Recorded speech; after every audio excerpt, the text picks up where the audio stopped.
Assalamualaikum warahmatullahi wabarakatuh. Alhamdulillah wassalatu wassalamu ala Rasulillah wa ala alihi wa ashabihi wa man wala ma ba'du.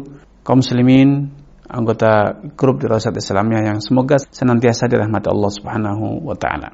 Di antara tujuan kita menikah, selain itu adalah sebuah ibadah. Pernikahan adalah mengantarkan Anda untuk mengakui tentang keesaan Allah.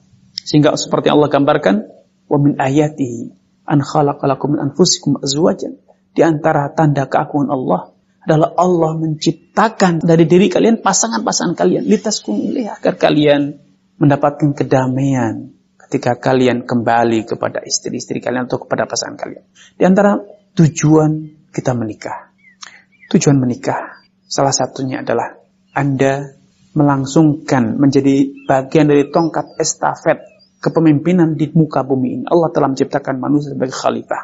Wa qala rabbuka lil malaikati inni ja'ilun fil ardi khalifah. Dan ingatlah, tatkala Rabbmu berkata kepada para malaikat, inni ja'ilun fil ardi khalifah, aku akan menciptakan khalifah, pemimpin di muka bumi ini. Dan Allah dalam ayat lain Allah juga dengan tegas mengatakan wasta'marakum fiha, Allah menginginkan, memerintahkan kalian agar memakmurkan bumi ini. Sehingga terjadinya proses lahir melahirkan pernikahan, kemudian terjadi proses kelahiran, itu adalah bagian dari rencana Allah. Itu bagian dari perintah Allah agar dunia ini terus makmur dengan ibadah kepada Allah Subhanahu wa taala. Andai dunia ini tidak dimakmurkan, tidak diramaikan dengan ibadah, maka dunia ini tidak ada artinya di hadapan Allah.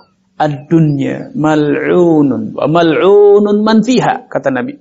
Dunia ini terkutuk jauh dari kasih sayang Allah, jauh dari rahmat Allah Subhanahu wa taala. Sebagaimana penghuninya semua jauh dari kasih sayang Allah. Illa dzikrallahu mawala. Kecuali segala sesuatu yang itu adalah zikir kepada Allah atau hal yang mendukung terlaksanaan zikir ibadah kepada Allah Subhanahu wa taala. Dan pernikahan itu menjadi salah satu ketentuan alam yang telah Allah tentukan agar di dunia ini terus tercipta, terlahir hamba-hamba Allah yang akan mengikrarkan beribadah kepada Allah, menegakkan zikir kepada Allah Subhanahu wa taala. Karena itu Nabi berpesan kepada umatnya, tazawwajul wadudal walud fa inni mukatsirun bikumul umama yaumil qiyamah. Nikahilah oleh kalian wanita-wanita yang wadud, penyayang, walud, subur. Kenapa? Karena aku nanti di hadapan Allah akan saling membandingkan, berbanding-bandingan umat dengan para nabi. Apa fungsinya? Kenapa banyaknya umat dijadikan sebagai sebuah perbandingan, kebanggaan? Kenapa Nabi sampai mengharapkan, sangat mengharap agar umat beliau menjadi umat yang terbesar?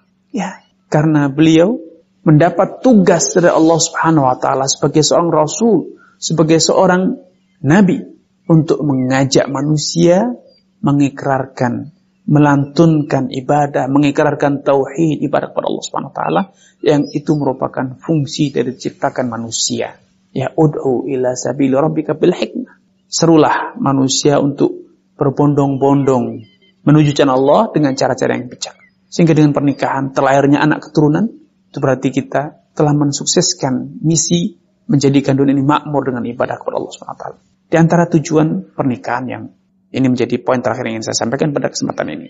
Bahwa pernikahan itu adalah satu benteng yang kokoh. Satu bata yang harus kita susun untuk menciptakan masyarakat yang muslim dan muslimah. Kalau rumah tangga itu harmonis, maka seluruh masyarakat pun akan segera harmonis.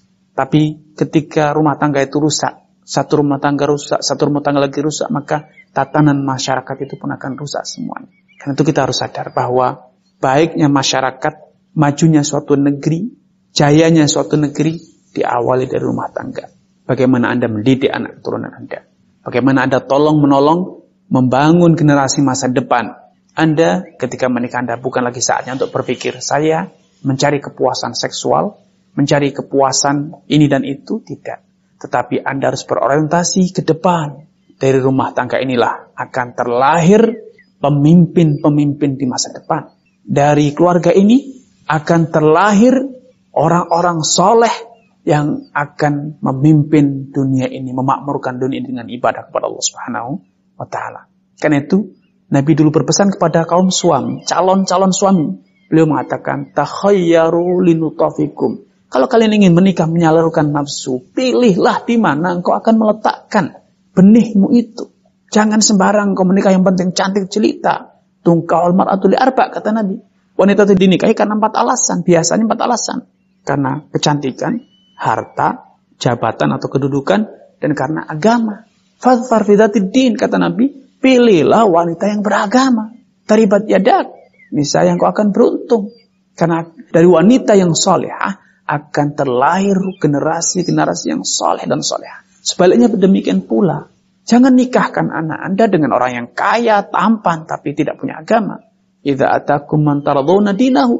Kalau datang kepadamu lelaki yang agamanya engkau ridhoi, agamanya baik, wa khuluquhu, akhlaknya baik, fankihu. Nikahkan dia. Terima lamarannya. Karena dari mereka akan terlahir generasi-generasi yang soleh. Ya.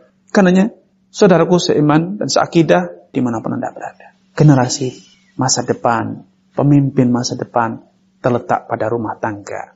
Masa depan negara kita sangat bergantung kepada kesuksesan kita membangun rumah tangga. Karena itu jangan lihat rumah tangga itu hanya kesenangan sesaat, tetapi itu adalah kesuksesan masa depan.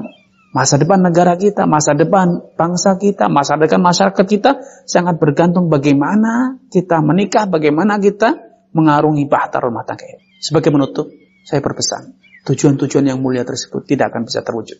Hanya berbekalkan dengan modal kekuatan kita, kehebatan ilmu kita, keluasan pengalaman kita, tidak. Semua itu hanya bisa terlaksana dengan pertolongan dan karunia Allah Subhanahu wa Ta'ala. Karena itu senantiasa lantunkanlah doa kepada Allah agar Allah membenahi rumah tangga kita, membenahi anak keturunan kita. Rabbi habli minas sholihin. Para nabi saja berdoa, Rabbi habli minas sholihin, Allah berikanlah aku keturunan yang soleh. Para nabi juga berdoa, wa aslih li fi dzurriyyati, benahilah anak keturunanku. Dan masih banyak lagi doa-doa yang dicontohkan oleh para ulama, para orang soleh dan para nabi tentunya.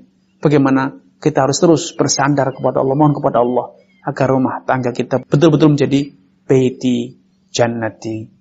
Wallahu ta'ala a'lam. Wassalamualaikum warahmatullahi wabarakatuh.